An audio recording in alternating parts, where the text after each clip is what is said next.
while Allied troops launched their assault on the beaches of Normandy in 1944. A critical yet often overlooked battle was unfolding far away in the Pacific. American forces were pouring everything into seizing the small island of Saipan, one of the Mariana Islands. Capturing this piece of land was just as vital as freeing France. With control of the Marianas and their airstrips, the U.S. could finally launch B-29 bombers directly toward Japan, a major step toward bringing the war to a close.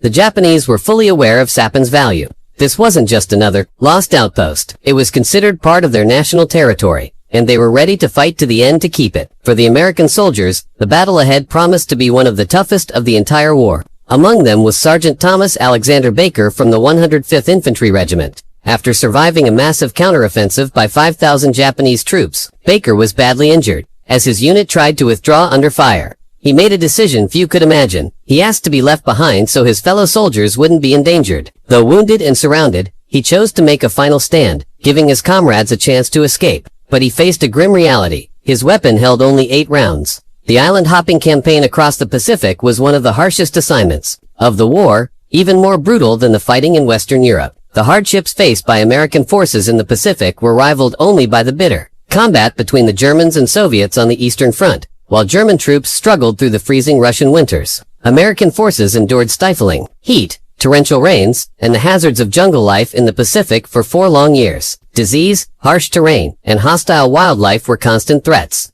making survival a battle in itself, even before encountering the enemy.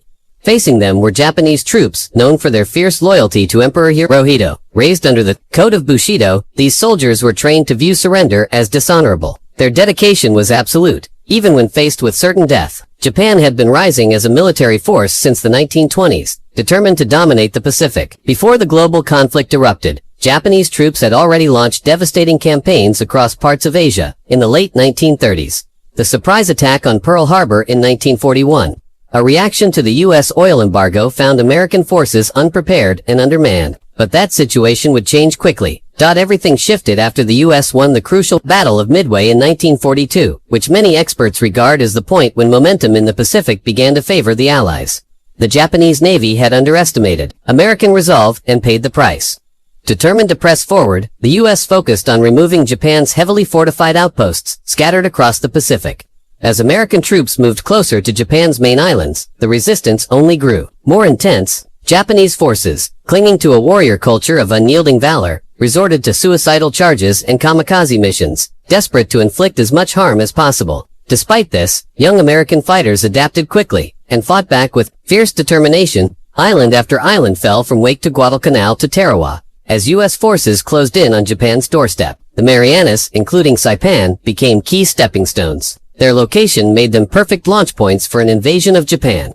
For the Japanese, who saw Saipan as part of their national territory, losing it wasn't just a strategic blow, it was a deep wound to their national pride. They dug in and fought with unmatched intensity, turning the island into one of the bloodiest battlegrounds in Asia. Saipan's place in Japanese history runs far deeper than most wartime territories. It wasn't just another military outpost. It had cultural, emotional, and national significance.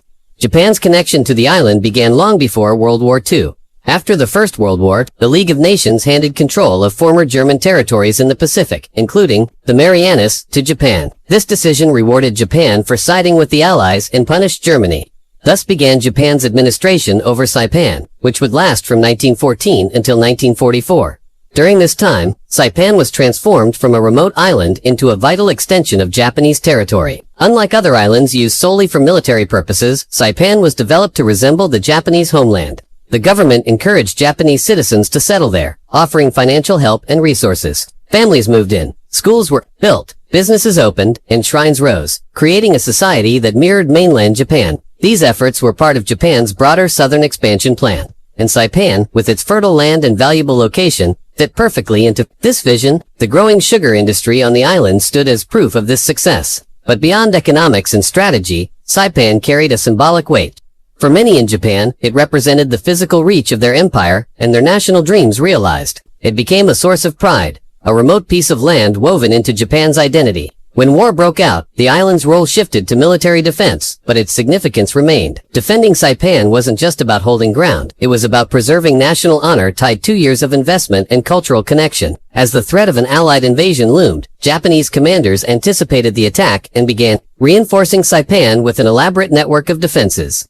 They fortified the coastline with bunkers, machine gun nests, artillery stations, and trench systems, especially along the western and southern shores, where they expected the landings to occur. Taking advantage of the island's natural terrain, they turned cliffs and dense jungle into deadly obstacles. At the center of their defense stood Mount Tapacho, the highest point on the island.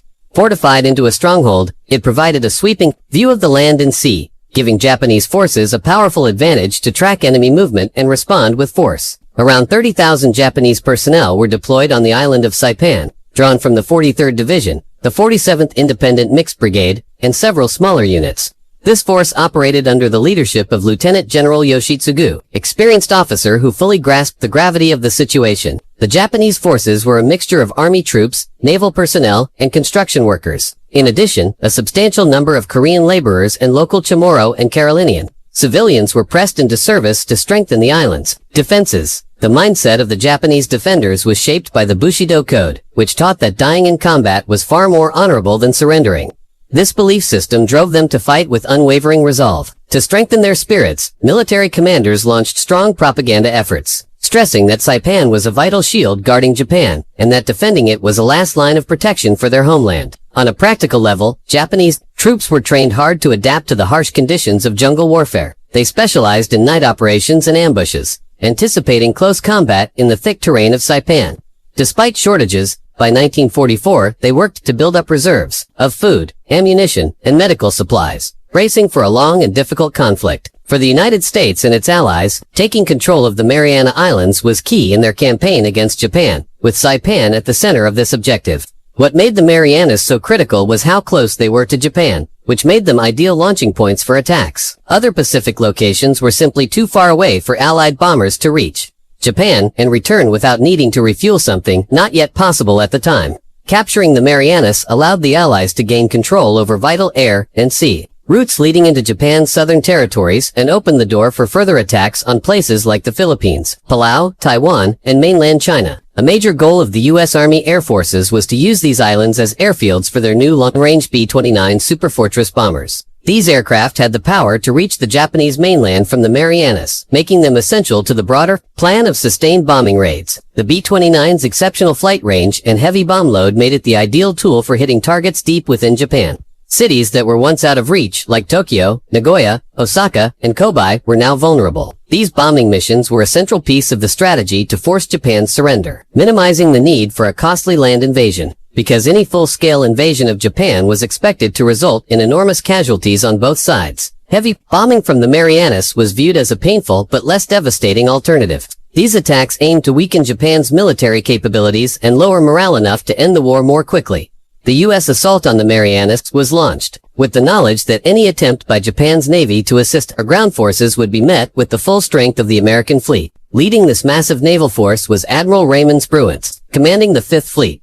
His armada included around 800 vessels, among them Task Force 58 with its 12 fast aircraft carriers and more than 800 planes. Supporting these were 8 battleships and about 80 additional warships. Spruance's fleet wasn't just about firepower, it also transported a huge number of ground troops. Nearly 880,000 Marines and close to 50,000 soldiers were on board. Set to carry out a massive amphibious landing, these ground forces were a mix of 3 Marine divisions, 1 reinforced Marine brigade, and 2 Army infantry divisions.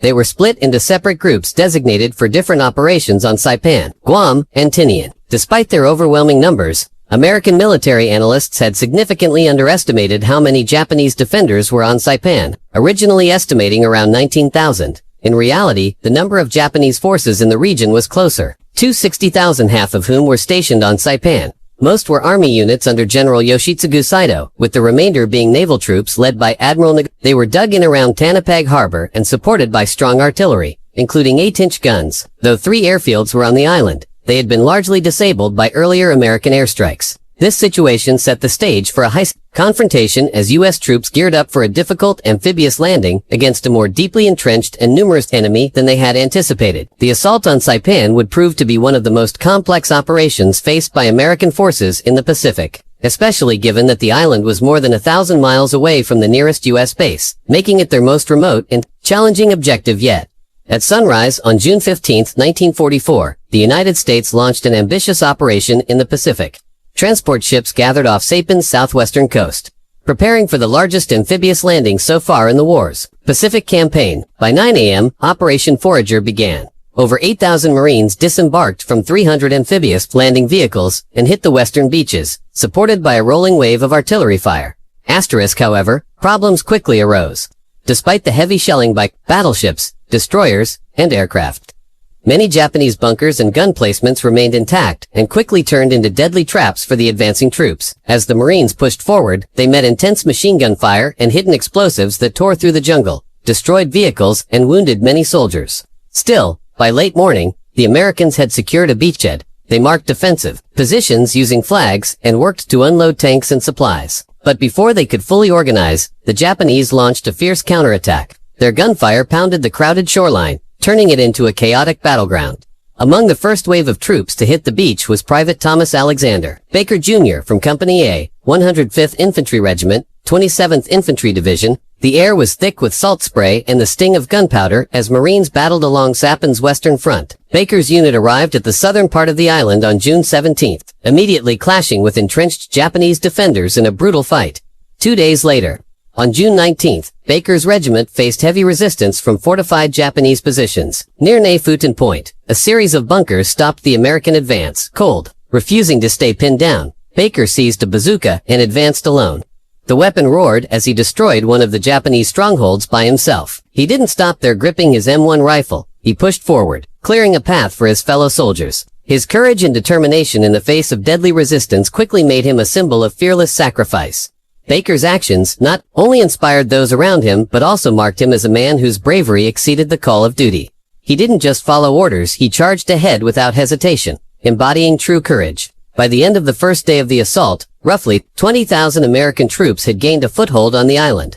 Though this success came with significant losses, at sunrise the following day, additional soldiers were sent in, joining forces to push further into the interior of the island. The Japanese command was caught off balance, having expected the main attack to come from the south.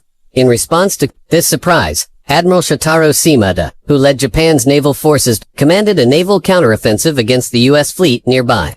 What followed was the Battle of the Philippine Sea from June 19th to 20th, a devastating blow to the Japanese Navy, which saw 3 carriers sunk and hundreds of aircraft destroyed, drastically weakening their air power. General Yoshitsugu Saito, understanding the dire situation and knowing no reinforcements could come, accepted that the defense of the island was doomed. Still, driven by the deeply held belief in resisting to the very end, he chose to continue the fight. As American troops moved across the island's rough terrain, they faced determined enemy resistance. Gunfire erupted from well-hidden positions among cliffs and caves, inflicting severe losses. Some locations became notoriously dangerous, earning nicknames like Death Valley and Purple Heart Ridge due to the sheer number of injuries and deaths. One key target, Mount Tapacho, was especially hard to reach for the 105th Infantry. To get there, soldiers had to move through thick jungle and cross an exposed flat area, leaving them open to enemy fire from higher ground, the situation the Japanese defenders took full advantage of. This portion of the fighting highlighted how brutal and punishing the landscape could be. Private Baker had a critical task, covering the rear to prevent any surprise enemy attacks as his unit pressed forward. While most of his fellow soldiers had already moved ahead, Baker noticed something suspicious nearby. What happened next, according to his Medal of Honor citation, was extraordinary. He came across 2 enemy fortifications, each occupied by Japanese troops that had been overlooked. Despite being alone and outnumbered, he didn't hesitate. He attacked and eliminated all the enemies in both positions. But his efforts didn't stop there. As he advanced further, he discovered 6 more Japanese troops concealed behind friendly lines. Acting swiftly, Baker took them out before they could strike. Because of his bold actions, the 105th Infantry was able to continue through the dangerous zone and link up with the 23rd Marines. Together, they moved through the village of Dane and Haruji, achieving important gains. By July 5th, American forces, Army and Marine units had nearly captured the whole island. The remaining Japanese defenders had been pushed back to their final position on the Tanapag Plain. U.S. troops, alert and prepared, stood ready to stop any last efforts by the enemy to escape or fight back. The Japanese troops, now cornered, made ready for one last attack. On July 6, General Saito ordered a massive banzai charge, a desperate full-force assault. Over 5,000 Japanese soldiers rushed forward with bayonets fixed, ready for close combat. Private Baker's unit was struck from 3 directions. Amid the chaos, he was shot twice, but kept fighting.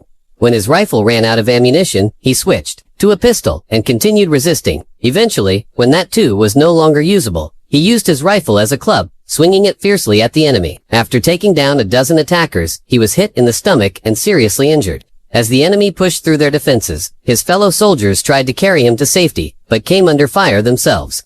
Baker, refusing to endanger them further, demanded they leave him behind. They propped him against a tree and gave him a pistol with 8 bullets as last defense. For his extraordinary bravery, he was promoted posthumously to the rank of sergeant on May 9, 1945, and awarded the Medal of Honor. His final stand became a symbol of selfless courage, one of many such examples throughout the war. Fleet Admiral Chester W. Nimitz would later remark that in this war, acts of exceptional bravery were routine. As American forces seized control of Mount Tapacho, Japanese troops were pushed further north, marking a crucial shift in the battle. The fierce clashes and unyielding determination of the troops on the ground brought them to a decisive turning point. General Saito, seeing no path forward, chose to end his own life, a grim reflection of the war's intensity and desperation. On July 9th, Admiral Turner officially declared the island under U.S. control. Amid the devastation, the American flag was raised, a symbol of victory earned through immense sacrifice. The cost had been high. U.S. forces suffered over 16,500 casualties, including 3,426 deaths. The Japanese toll was even higher, with nearly 30,000 lives lost. Yet the operation achieved a critical objective: the establishment of the first B-29 airbase in the Pacific, a major step forward in the Allied campaign. As the fighting moved forward, American forces turned to the next targets, Guam and Tinian. After weeks of intense combat and careful planning, they succeeded in securing all 3 islands by August. Even as remnants of fighting remained, crews moved quickly, laying down airfields for the massive B-29 bombers. 5 airfields were built across the islands, each able to host around 180 aircraft. These new bases made it possible for the Allies to carry out large-scale bombing raids directly against Japan. On October 12, 1944, the first B-29 bombers landed on the island, signaling the beginning of a new phase of the air war. Just 2 weeks later, the first bombing mission was launched. Then, on November 24th, the 73rd Bomb Wing carried out a major strike. 111 B-29s unleashed destruction on Tokyo. This marked the first direct assault on the Japanese capital since the Doolittle raid, over 2 years earlier. With air superiority now established, victory in the Pacific seemed within reach. Reflecting on the enormous consequences of losing the island, one Japanese admiral remarked that the war was essentially lost the moment Saipan fell. Yet even in the face of certain defeat, not all Japanese troops surrendered. One remarkable story of persistence came from Captain Sakae Oba, who, along with his remaining men, refused to give up. Outnumbered and facing a vastly stronger enemy, they retreated into the jungle and continued fighting as guerrillas. They launched surprise attacks, struck from the shadows, and raided supplies. Their aim wasn't just to stay alive, it was to keep resisting and catch the Americans off guard. Captain Oba also worked to shield civilians from harm, showing care even amid battle. His group managed to stay hidden and avoid capture repeatedly, sometimes hiding just above the heads of search parties. Their determination and clever tactics became legendary. For 16 long months, they held out. Finally, on December 1, 1945, Captain Oba and his men emerged and surrendered with honor. The U.S. Marines, impressed by his strategic skill and elusive nature, gave him the nickname the Fox. The stories of Sergeant Baker and Captain Oba, though on opposite sides, reveal a shared truth. In the midst of vast destruction, moments of honor, bravery, and resilience stood out, offering powerful reminders of the human spirit that endures even in the darkest times. The events that unfolded on Saipan reveal much more than just the tactical victories and military strategies of war. They reflect the deep human cost and the enduring strength of those involved. On one side, individuals like Sergeant Baker showed what it means to face overwhelming odds with courage and sacrifice. On the other, figures like Captain Oba demonstrated how resilience and conviction could persist even in the face of certain defeat. These contrasting yet parallel paths speak to the shared humanity on both sides of the conflict. Saipan was not just a turning point in the Pacific campaign. It was a place where acts of bravery, loss, and endurance etched lasting memories into history. Through all the destruction, these stories remind us that behind every uniform were people driven by duty, belief, and the will to survive.